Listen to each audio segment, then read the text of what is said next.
Okay, so we've been talking about ionic bonding. We did simple ionic bonding with a metal and a nonmetal from the periodic table. We incorporated then our polyatomic ions, and now we have one last little thing to include for ionic bonding, and that's the whole middle chunk, the transition metals.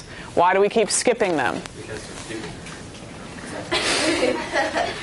No, because you can't really predict their oxidation number.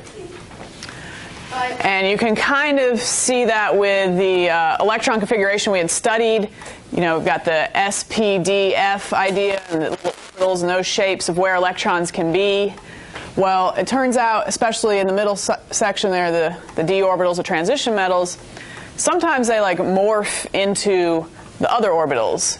So as confusing as some of those shapes already were, imagine those shapes combined with other S shapes.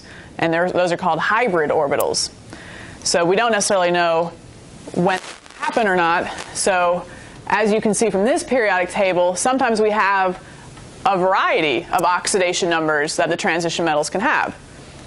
So since it can't be predicted, we just simply have to tell you, in this case, you know, what the oxidation number is of any certain transition metal.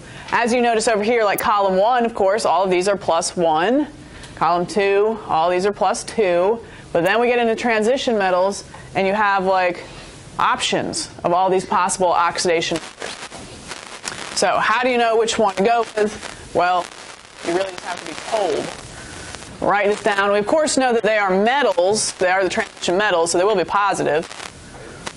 And if I'm going to tell you the oxidation number, that is done with Roman numerals. So if you're looking on that sheet on the left or the right-hand side, maybe you have noticed a few Roman numerals,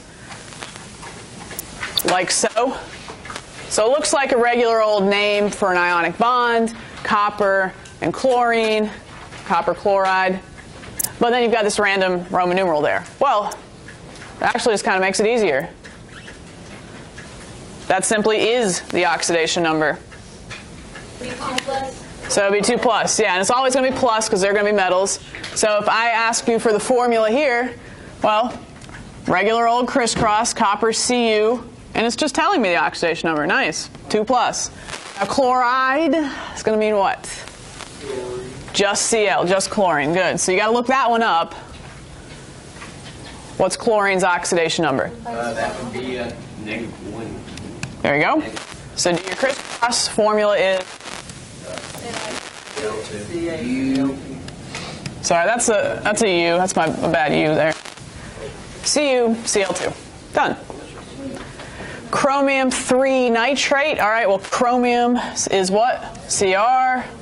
The 3 simply means the oxidation number is 3+. And nitrate? Very good, NO3.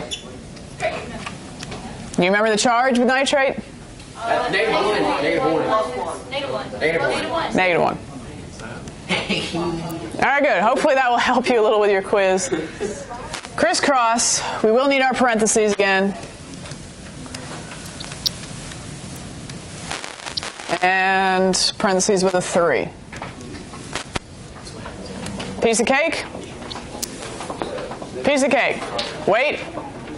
One last little trick. Next slide. Not a trick. You've learned everything you need to learn. All right, and I'm going to add a number 3 here. I know there's 2 on your sheet. I'm going to add a number 3 just for fun.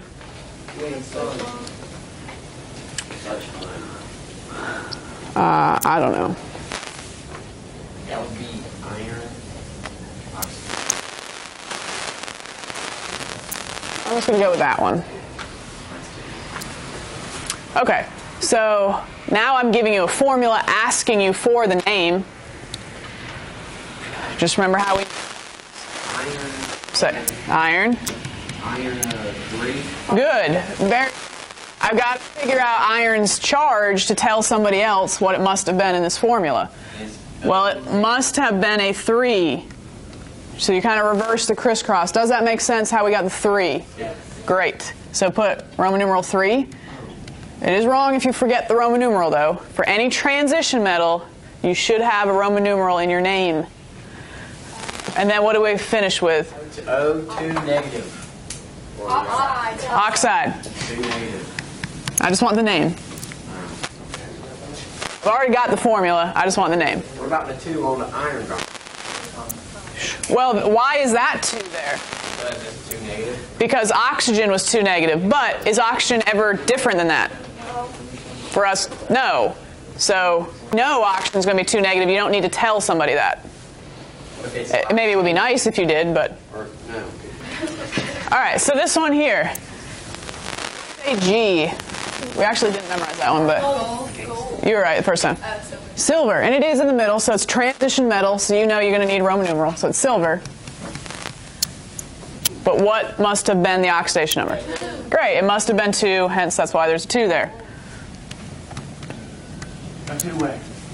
On the outside. Yeah, we crisscrossed a 2 down, so it must have originally been a 2 plus. Likewise, there is no number here, so you already know this anyway. What's acetate's charge?